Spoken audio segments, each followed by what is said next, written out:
State the domain and range for each of the following functions. So here we can see the arrows indicate going off forever. So every single x value is an input value. So our domain is x is all reals. However, when we look at the range, we're only seeing graph between there and there. Anywhere above or below, we don't see the graph if we look horizontally. So the range is y is a real.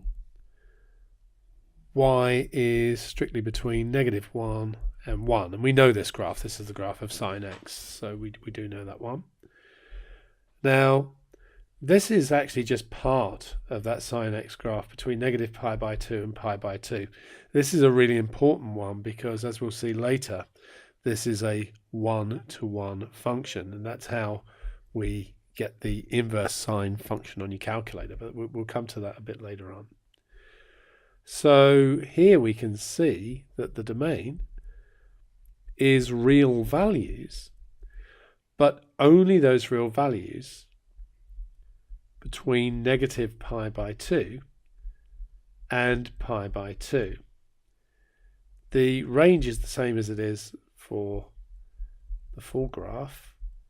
So -1 less than or equal to y less than or equal to 1. These are just individual points. So our domain is just going to be a set this time with -9, -6, -4, 0, 2, 5, and 9. And the range would be, so what have I got? Well, let's do them in order. So -3 appears to be the smallest one. And then we've got a -1. We've got 0. We've got that twice, but we only put it in there once. And the next one would be 2. And then we've got 3. And then we've got 5. And for this one, the domain is -10, -7, -4, -1, 2, 5, and 8.